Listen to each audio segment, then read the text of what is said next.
This Torah class is brought to you by TorahAnytime.com. Okay, to me personally, I was awaiting this moment for a very, very long time to have the zechiyah to be in this Makom Kadosh. Rabbi Chaim Filag'i, mi Gedolei Kadma, he wrote 72 svarim. We know many of them were lost in the fire, and he lost 54 manuscripts of his svarim in the fire, and 14 a Talmud of his was able to recover.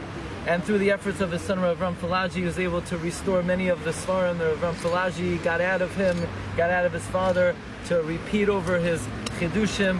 Rabbi Chaim Filag'i writes about himself that miyoim amdi al dati, until age 20, he writes he never wasted even a shakala, even one moment of time in this world. And then from age 20 to age 40, when he was busy making parnasa, still his whole day he was focused when he's going to be free, so he could chapi araim, so he could take advantage of the free moment. And then from age 40, when he was busy b'tzorchei hakol and he didn't have so much time, still he would try to grab every single moment possible. And he says the reason why I'm writing this is as a chizuk for people, that if people would take advantage and be focused, even if they're busy with their livelihood and whatever they're involved in, but if they're always focused, when do I have a free moment so I could learn, so I could teach, a person could accomplish tremendous things. Now Rabbi Chaim Filag'i also is a goyin in midos. So Rabbi Filag'i writes that his personal hanhaga in his house, of his father's personal hanhaga,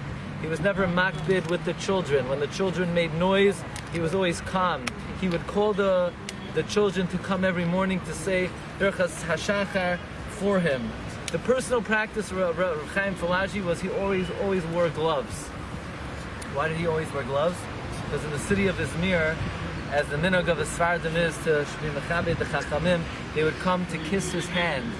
And who would come? Maybe people who didn't wash Negelwasser, maybe young girls, and therefore Rabbi Chaim Filag'i as a hanhaga of Tahara was always careful that his hands should be covered. Rabbi Chaim Filag'i writes that he had a dream a few months after the patira of somebody in the city of Izmir, and the person revealed himself to Rabbi Chaim Filag'i wearing beautiful begadim, mukhtar, with a radiant glow. And Rabbi Chaim Filag'i says, why were you zoicha to this? What mitzvah did you do that you're zoicha to this great illumination? And the nifter responded, in this world, to my cleaning lady and my avodim, I treated them b'derech kavod. That was my zechiyah. I didn't speak down to them. I didn't harass them. I dealt with them b'kavod, and in that zechiyah, I merit tremendous kavod in Olam Haba. Simchas Torah, the last Simchas Torah of the life of Rabbi Chaim Filag'i, they read the pasuk, V'zois habrocha asher beirach Moshe Israel Elokim, and the whole Kehila broke down crying. And when they got to the pasuk, Vayoma Sham Moshe, also everybody started to cry. They realized these are the last moments of their revered leader. It was the morning of the 17th of Shvat, Tov Reish Chav Ches, 1868. Rabbi Chaim Filag'i got up to daven with the minyan. He gave his regular shiurim until Chatzois. He asked for a cup of milk. He washed his hands. He made a shahakol.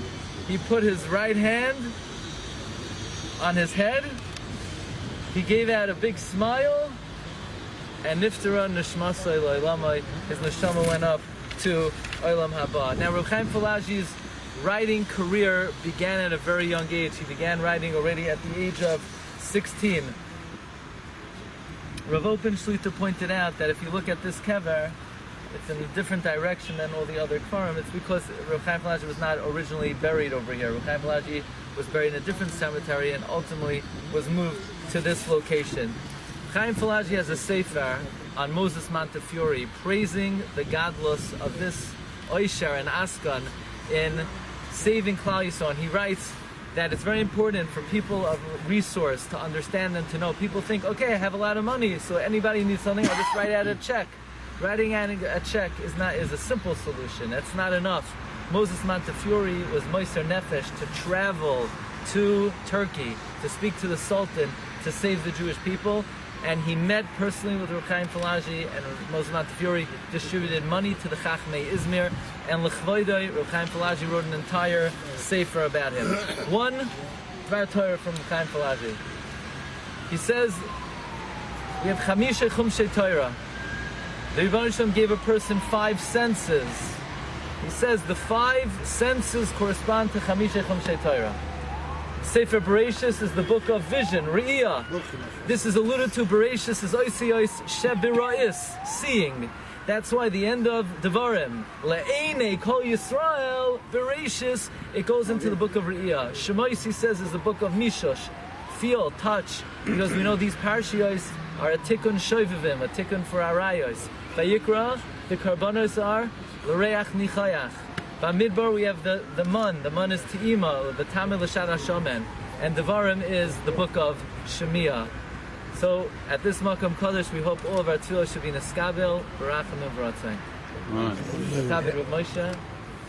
You've just experienced another Torah class brought to you by TorahAnytime.com.